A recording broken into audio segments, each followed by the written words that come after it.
30 വയസ്സ് കഴിഞ്ഞിട്ടും പെണ്ണ് കിട്ടാത്ത കേരളത്തിലെ യുവാക്കളോടൊരു ചോദ്യം. പട്ടാപ്പകലൊരു ശവക്കോട്ട കാണാൻ നിങ്ങൾ തയ്യാറാണോ? ആണെങ്കിൽ ഒന്നും രണ്ടുമല്ല 84 ഭാര്യമാരെയാണ് നിങ്ങൾക്ക് ലഭിക്കുന്നത്. ഇതാണ് ലോകത്തിലെ ഏറ്റവും വലിയ കുടിൽ.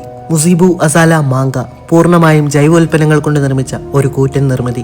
ഇത് വെറും ഒരു കുടിൽ മാത്രമല്ല, ഒരു ശവക്കോട്ടയിലെ ശവകുടീരമാണ്. വളരെ പണ്ട് ഉഗാണ്ടയിൽ സജീവമായിരുന്ന ബുഗാണ്ട രാജവംശത്തിലെ 4 കബാക്കൾ, അതായത് രാജാക്കന്മാരെയും അതോടൊപ്പം അവർക്ക് പ്രിയപ്പെട്ട വസ്തുക്കളെയും ഇവിടെ അടക്കം ചെയ്തിരിക്കുന്നു. 25 അടി നീളവും 102 അടി വിസ്തൃതിയുമുള്ള ഈ ശവകുടീരത്തിന്റെ മേൽക്കൂരയ്ക്ക് 52 വളയങ്ങളുണ്ടെങ്കിലും അതിന്റെ അഗ്രഭാഗമല്ലാതെ മറ്റൊന്നും തമ്മിൽ ബന്ധിച്ചിട്ടില്ല. തീർത്തും പ്രാചീനമായ ആത്മീയ വിശ്വാസങ്ങളെ പിന്തുടരുന്ന ഗാണ്ടാ ജനവിഭാഗം അവരുടെ രാജാക്കന്മാരുടെ ശവകുടീരത്തിൽ ഇന്നും പ്രാർത്ഥനകളും വഴിപാടുകളും നടത്തി വരുന്നു. ഇവിടെ അടക്കം ചെയ്തിട്ടുള്ള രാജാക്കന്മാരുടെ ആത്മാക്കൾ ഇപ്പോഴും അലഞ്ഞു തിരിയുന്നു എന്നുള്ള കെട്ടുകഥകൾ നിലവിലുണ്ടെങ്കിലും 84 ഭാര്യമാരുള്ള കബാക്ക മുട്ടേസിയുടെ ശവകുടീരം സന്ദർശിച്ച് സ്ത്രീകളെ ആകർഷിക്കുവാനുള്ള പ്രത്യേക അനുഗ്രഹത്തിനായി പലരും ഇവിടെ നിത്യേന സന്ദർശിക്കുന്നു. പ്രദേശവാസികളിൽ പലർക്കും 4ലധികം ഭാര്യമാരുണ്ടെന്നാണ് പറയുന്നത്.